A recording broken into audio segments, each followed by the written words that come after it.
آج مورخہ 10 جولائی بروز جمعرات 2025 وقف ڈیفنس کمیٹی کے تحت شہر عزیز مالیگاؤں کی تمام ملی تنظیموں، تمام مسالک اور تنظیموں کے ذمہ داران کو یکجا کیا گیا تھا اور وقف پراپرٹیز کے متعلق مساجد، مدارس، مقابر، مکاتب اور جتنی ایسی چیزیں ہیں ان کی حفاظت کے لیے اور ان کے کاغذات کو درست کرنے کے لیے ایک لائحہ عمل تیار ہوا ہے۔ الحمدللہ شہر عزیز مالیگاؤں کی تمام ملی، سماجی، فلاحی، رفاہی تنظیموں کے ذمہ داران نے اس اہم ترین مجلس میں بروئے کار بنفس نفیس شریک ہو کر اپنی ملی بیداری اور یکجہتی کا ثبوت دیا، اور آج کی یہ میٹنگ اپنے مقصد میں 100% کامیاب رہی، اور انشاءاللہ آئندہ کے ہمارے عزائم اور منصوبے ہیں کہ قوم کے لیے، ملت کے لیے، دین کے لیے، سماج کے لیے اسی طریقے سے شہر عزیز مالیگاؤں کے تمام مسالک کے لوگ، تمام تنظیموں کے ذمہ داران اور تمام ہی مکاتب کے لوگ انشاءاللہ اسی طریقے سے یکجٹ ہو کر قوم کی رہبری بھی کریں گے اور پراپرٹیز کی نگرانی اور حفاظت بھی کریں گے انشاءاللہ ثم انشاءاللہ۔ مائنرٹی ڈیفنس کے زیر اہتمام جو وقف بورڈ کی رجسٹریشن اور جو قانونی دشواریاں آ رہی ہے اس کے لیے جو مائنرٹی ڈیفنس کے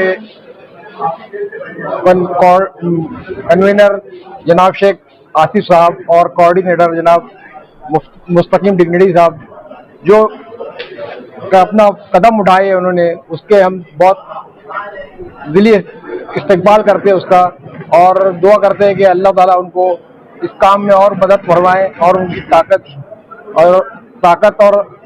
پوری طاقت سے اس میں کام کرنے کی ان کو توفیق اور طاقت عطا کرے۔ شکریہ۔ یہ جو آج کی میٹنگ تھی شہر کے تمام مکاتب فکر کی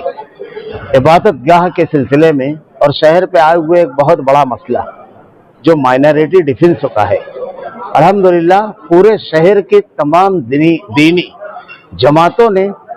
مکمل شرکت کی اور مکمل طور سے ان کے ساتھ ہیں، کیونکہ ان مسائل سے ہر کوئی جوجھ رہا ہے،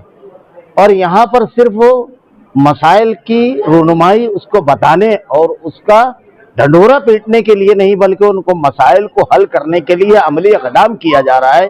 یہ ذمہ داری حقیقت تو یہ ہے کہ جماعت اہل حدیث کیا میں ہماری تھی، سنی جماعت کے جو ذمہ داران ہیں ان کی تھی، اور دیوبندی جماعت کے اور جماعت اسلامی کے جو ذمہ داران ہیں بوہرا جماعت کے ان کی تھی، لیکن اللہ رب العالمین نے لکل فن جال، ہر فن کے لوگ ہوتے ہیں، یہ قسمت اور یہ چیز شیخ آصف اور مستقیم ڈگنیٹی کو عطا کی کہ جماعتوں کی ذمہ داریاں ان دونوں نے اٹھائی، اور صرف مالیگاؤں شہر نہیں بلکہ بیرون شہر تک کے اس کو پھیلایا، بلکہ اسی کانفرنسوں کے اندر باقاعدہ مولانا عمرین محفوظ رحمانی صاحب جو آل انڈیا مسلم پرسنل لا بورڈ کے سیکریٹری ہیں، انہوں نے درخواست کی تھی کہ اس کمیٹی کا رقبہ پورے مہاراشٹر کی سطح پر پھیلایا جائے، اس سے اس کی افادیت، اہمیت کا اندازہ لگتا ہے۔ ہمارا کام یہ ہے کہ ہم بھرپور قوت اور توانائی ان کو عطا کریں، جب یہ شخص بات کرے تو اسے ایسا محسوس ہونا چاہیے کہ میرے ساتھ تمام جماعتیں، تمام جماعتوں کے افراد، تمام مساجد کے ذمہ دار کھڑے ہوئے ہیں، میری تنہا آواز نہیں،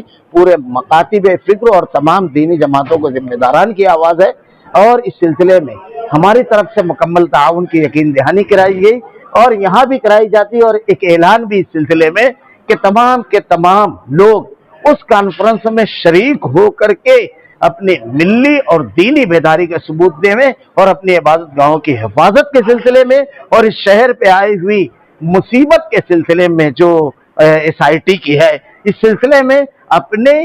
جاگتے ہوئے ہونے کا ثبوت وہاں حاضری کی شکل میں دے۔ یہ قومی اور ملی مسئلہ ہے، ہمارا اپنا مسئلہ ہے۔ اللہ رب العالمین ان دونوں کو ثبات قدمی دے، اس پروگرام کو کامیابی سے ہمکنار کرے اور ساتھ رہ کر چلنے کی ہمیں توفیق دے۔ آخری بات کہوں گا، ربط قائم فضل ملت سے ہے، تنہا کچھ نہیں، موج ہے دریا میں اور بیرون دریا کچھ نہیں۔